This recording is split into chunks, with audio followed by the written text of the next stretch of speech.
दोस्तों आईपीएल की टीम खरीदने से लेकर हॉर्स राइडिंग में पैसा लगाने में विजय माल्या अपने पैसों का रोब झाड़ने के लिए लगाता था। ये अपने पैसों को बेबहा उड़ाता था।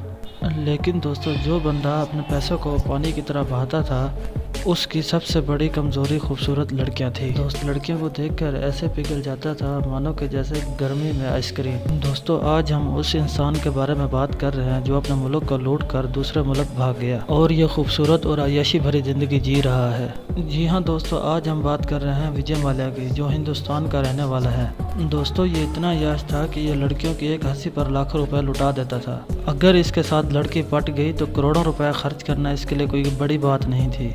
दोस्तों ये शख्स इतना याश था कि उस वक्त गवर्नर रघुराम राजन ने ये तक कह डाला कि ये कोई बिजनेसमैन नहीं बल्कि बिजनेसमैन का एक चेहरा लिए एक अय्याश तरीन बंदा है।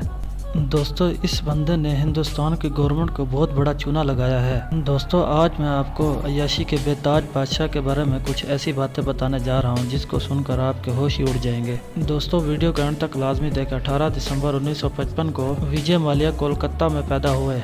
इसका बचपन अमीर खानदान में नॉर्मल बच्चों की तरह ही परवरिश की गई। विजय माल्या का फादर विट्ठल माल्या बड़े बड़े कंपनियों में अपना पैसा इन्वेस्ट करते थे। फाइनेंशियल रिस्क लेना विट्ठल माल्या का शौक था। दोस्तों मैं आपको बता दूं कि विजय माल्या की ज़िंदगी बिल्कुल सिंपल सी थी और वो कॉलेज साइकिल से ही जाते थे। विजय माल्या की संगत हाई प्रोफाइल बिगड़े हुए बाप के लड़कों से होने लगी, वैसे ही विजय माल्या के दिमाग में लड़कियाँ नाचने लगी। विजय माल्या अपने बाप की कमाई पर अय्याशी कर ही रहा था कि इसी बीच विजय माल्या का फादर विट्ठल माल्या की हार्ट अटैक से मौत हो गई। लेकिन वो ऐसे ही नहीं मरे बल्कि वो अपने बेटे विजय माल्या के लिए बहुत सी दौलत भी छोड़ गए। दोस्तों विट्ठल माल्या के कई बड़े बड़े बिजनेस थे। इनकी सबसे बड़ी कंपनी यूनाइटेड ब्रूअरीज थी। उस दौर में इस कंपनी में केमिकल, फर्टिलाइज़र और पेंट जैसी तमाम चीज़ों को तैयार किया जाता था। लेकिन विजय माल्या ने इसमें अपग्रेड किया, न्यूज़पेपर, मैगजीन और तो और किंगफिशर की बियर भी शामिल की। इन सभी चीज़ों की वजह से विजय माल्या ने बहुत पैसा कमाया और देखते ही देखते विजय माल्या काफ़ी अमीर हो गया। अब भले ही विजय माल्या का अपने बाप की कमाई पर अय्याशी करने का सपना टूट ही गया हो, लेकिन बेशुमार दौलत विजय माल्या ने फिर से कमा ही ली। जिसके बाद क्या हुआ, विजय माल्या जिस भी खूबसूरत लड़की को देखता था वो उसका दीवाना हो जाता था। अगर ये कहा जाए कि औरत ही विजय माल्या की सबसे बड़ी कमजोरी थी तो गलत नहीं होगा। ये बात 1986 की है कि जब विजय माल्या एयर इंडिया से अमेरिका जा रहा था।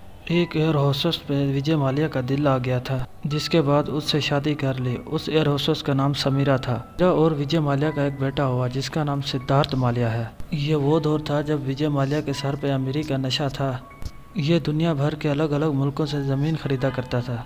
क्या अमेरिका, क्या इंग्लैंड, क्या साउथ अफ्रीका, इसकी आज भी ज़मीनें मौजूद हैं। हालांकि दोस्तों शादी के इतने साल गुजरने के बावजूद भी 1993 में विजय माल्या रेखा नाम की लड़की के प्यार में लट्टू हो गया, क्योंकि वो दोनों बिजनेस के साथ साथ सोशल वर्कर भी थे।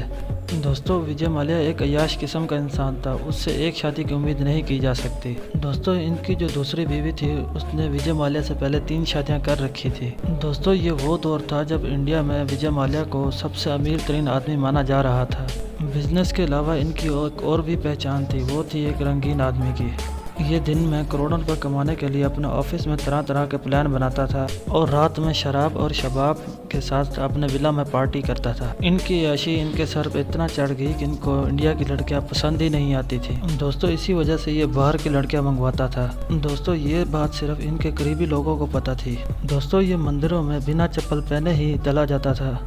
दोस्तों विजय माल्या सुर्खियों में तभी आया जब लंदन में टीपू सुल्तान के तलवार के लिए ताबड़तोड़ बोली लगाई।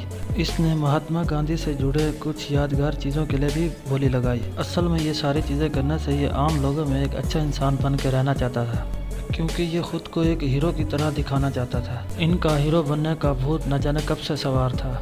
तभी तो उम्र हो जाने के बावजूद भी लंबे बाल, दाढ़ी और आंखों पर चश्मा लगा के रखता था।